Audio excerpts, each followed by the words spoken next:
Okay, following on from doing the lesson on gods, I'll read to you the next part. So, one day, Harry, Sue and little Ben decided to go wandering. Not too far, just through the fields and woods around their homes. They walked on walls, climbed over fences, jumped across streams and swung from trees.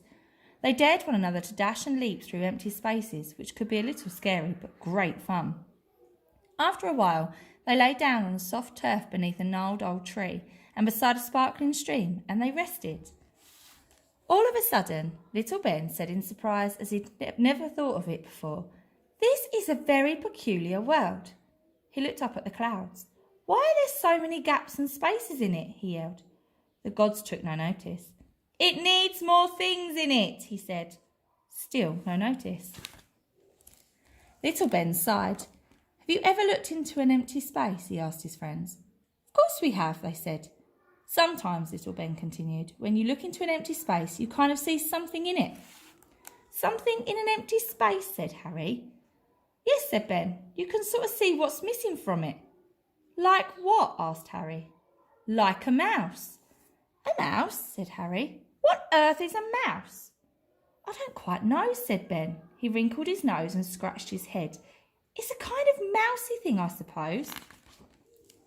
Harry shook his head. Sue rolled her eyes.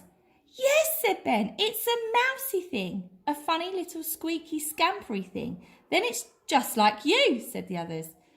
"Yes," laughed Ben, and he thought of a mouse inside himself. "Tell you what," he said, "I'll show you what one looks like. Watch." He glanced up into the sky. The gods weren't looking. He gathered some wool and some petals and some nuts and made the shape of a mouse with them. He laid it in the grass. "Squeak and scamper, little mouse," he whispered. "Come along, don't be shy. Squeak and scamper." The children laughed. They didn't really believe that the mouse would squeak and scamper, but as they watched, it started to tremble and wake. "Look," they cried. "What a lovely thing it is." The mouse tottered to its tiny feet. It sniffed the air. It peeped into the sky with its little bright eyes. It squeaked and squeaked again and scampered right away.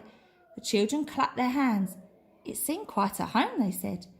Ben giggled. "At last," he exclaimed. "This is a world with a mouse in it, thanks to me."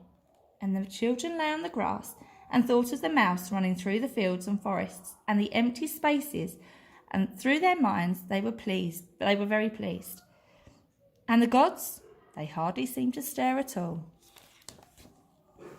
After a time, Sue said, "Now I will have a turn." She looked into the sky. She looked into herself. "I think," she said, what the world needs next is a bird." The gods rolled over in their sleep and gentle thunder sounded. "A bird?" asked the others. "What kind of thing is a bird, Sue?" "A bird," said Sue, "is a kind of birdy thing, of course.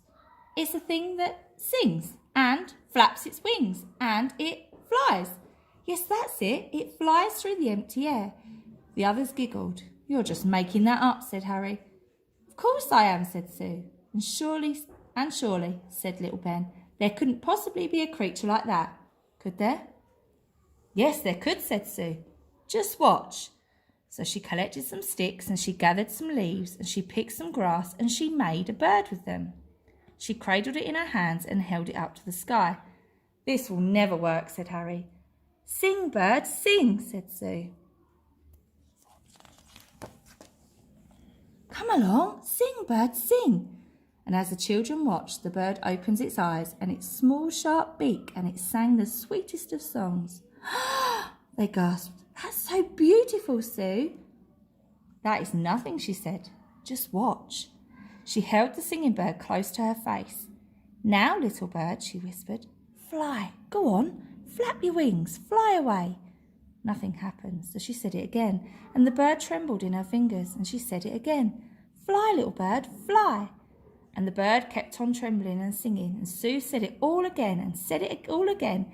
The children chewed their lips in excitement, and at last the bird opened its wings and leapt from Sue's hand into the empty air, and it flew once, twice, 3 times around their heads, and then right away and out of sight.